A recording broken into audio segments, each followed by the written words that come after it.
Hello friends, today we will derive the relation between phase and group velocity, which is very important in the entrance exam like IIT JAM, GATE, CISR NET and master exam.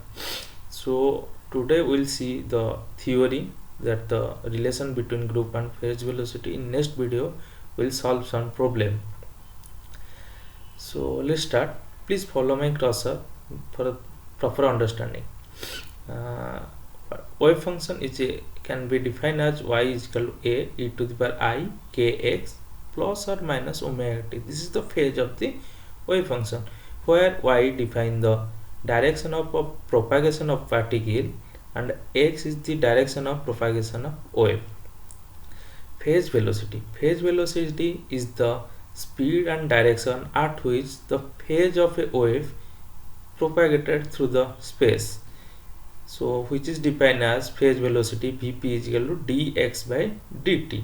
You can see it here, y is equal to a e to the power I kx plus minus omega t. dy by dx is the velocity of particle and dx by dt velocity of wave, where dy by dx is the velocity of particle, y is the propagation of particle, and dx by dt where x is the propagation of the wave vector.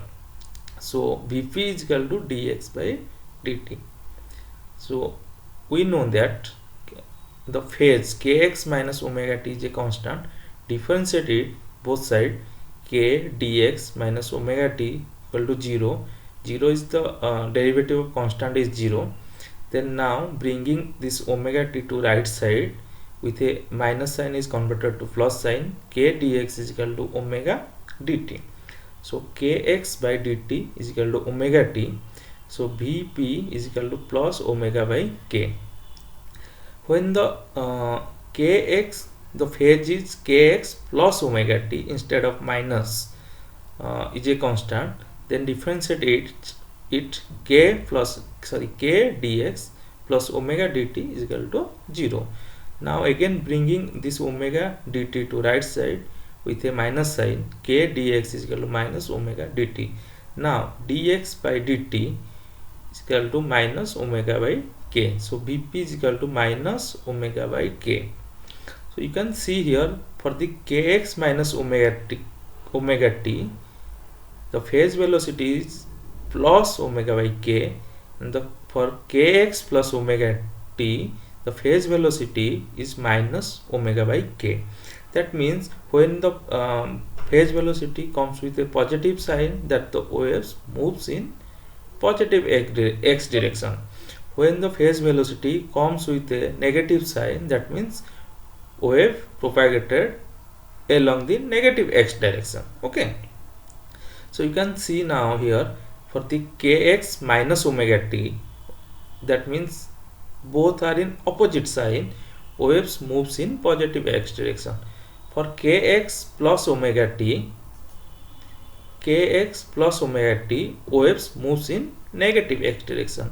Similarly, if you can derive also for minus kx plus omega t, that in opposite sign, then waves moves in positive direction. For minus kx minus omega t, both are in same sign, the wave moves in negative x direction. I conclude here in this box that for the when the phase both are in same sign, that wave moves along negative x direction or negative direction. When both are in opposite sign, waves moves along the positive direction. Okay, so now next define the group velocity. Wave can be in group, and such group are called wave packet. So the velocity with a wave packet travel is called group velocity. Okay, so expression of the group velocity is equal to d omega by dk. Now let's see the relation between group and phase velocity. We know that Vp, the phase velocity, is equal to omega by k. This implies that omega is equal to Vp into k. So now group velocity, we know that from this formula d omega by dk. Let's put the value of omega here, d by dk into vp k. This implies that vg is equal to phase velocity. When we differentiate d by dk with k, we get 1. So that vp plus, when k comes to left side, and the differentiate vp with k, that dvp by dk. So this is the relation between group and phase velocity. Vg is equal to vp plus k dvp by dk. So k is equal to 2 pi by lambda. We know that the wave vector k is equal to the 2 pi times of inverse of a wavelength. So dk is equal to minus 2 pi. When we differentiate this lambda with a comes it with a minus sign by lambda square d lambda. So now we can write Vg is equal to Vp, putting the value of k here, that k is equal to 2 pi by lambda into d by dvp by dk. We just substitute the value of dk from here in this denominator part, that minus 2 pi by lambda square into d lambda. You can see this 2 pi is cancelled out, lambda part 2 and lambda is cancelled out, and the minus sign come to here with a negative sign. So Vg is equal to Vp minus lambda dvp by d lambda. This is the dispersion relation between the group and phase velocity in terms of lambda. Lambda is the wavelength. Okay, so we know that air is a non-dispersive medium, where if you take the glass, this is a dispersive medium where the dispersion is exists.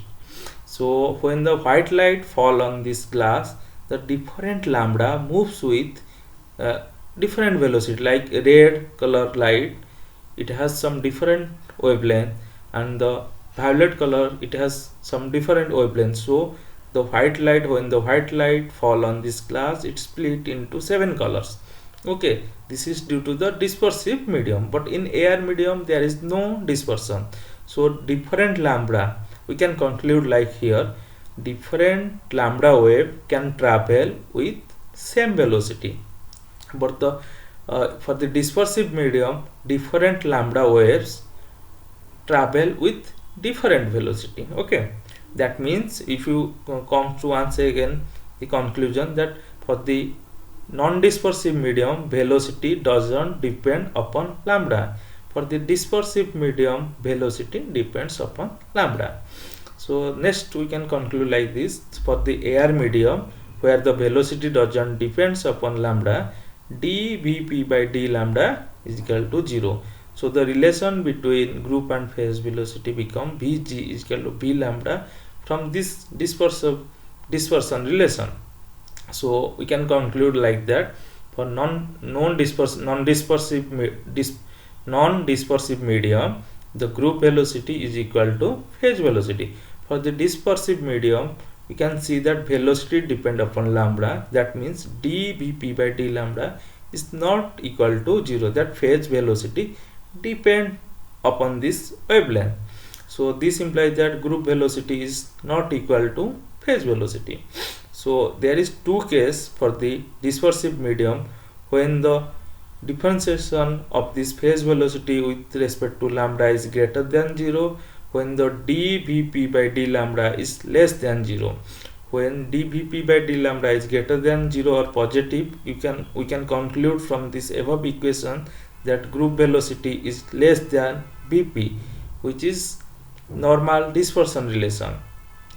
When the differentiation of the phase velocity with respect to lambda is less than 0 or negative, that the group velocity is greater than phase velocity, which is anomalous dispersion. Okay, so next go to the some questions related what the relation between group and phase velocity for a free particle.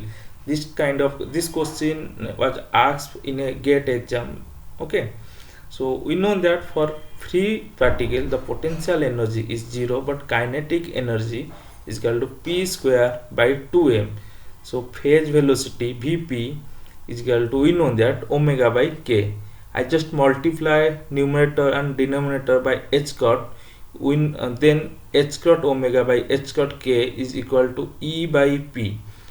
Since the energy is equal to h cot omega and the momentum is equal to h cot k, we know, so we can define the phase velocity as E by P. So now the phase velocity is equal, putting for the phase velocity for free particle by putting the value of energy, that p square by 2m divided by p. So now it become p by 2m. This is the equation 1. Again, for the group velocity, we know that formula d omega by dk. Again, what I did that I multiplied the h cot in numerator and denominator. It become dE by dP, that differentiation of energy with respect to momentum. So now group velocity it become d by dP of the energy, putting the value of energy from here, p square by 2m. What I get, 1 by 2m, this is the constant, it's come outside, d by dP of p square, so which is equal to 1 by 2m into 2p. 2 cancel, this become group velocity is equal to momentum by mass. This is equation 2. From equation 1 and equation 2, we can conclude that group velocity is twice of phase velocity. That means group velocity is greater than phase velocity. So that we can conclude the free particle always moves as a anomalous dispersion. Okay. Next question is, what is the relation between group and phase velocity for a particle moves in relativistic speed? Okay. So we know that the relation for relativistic particle, that E square is equal to P square C square plus E naught square. This is E naught is the rest energy, this E is the total energy, and P is the momentum of the relativistic particle, and C is the speed of light. So now we can write the energy is equal to root over of p square c square plus E naught whole square. So we know the phase velocity is equal to E by P, which is equal to root over of p square c square plus E naught square divided by P. This is equation 1. Again, we know that group velocity is equal to dE by dP. That means d by dP of putting the value of E here, root over p square c square plus E naught whole square. Differentiate this term with respect to dP. What I get, that 1 by 2 root over of p square c square plus E naught square root over into d by dP of p square c square. Okay. Now group velocity Vg is equal to 1 by 2 root over of p square c square plus E naught whole square into c square is the constant. When we differentiate this p square with respect to dP, what we get, that 2 into p into c square. Now this 2 is cancelled out, then the group velocity is equal to p c square divided by root over of p square c square plus E naught whole square. This is our equation 2. This is the expression of group velocity. From equation 1, we know the expression of phase velocity for a relativistic particle. From by comparing equation 1 and 2, we get that phase velocity into group velocity for a relativistic particle is equal to c square. Okay, thank you. In next video we'll see which kind of some special problem which will ask in CSIR net, maybe ask in CSIR net. Okay, thank you.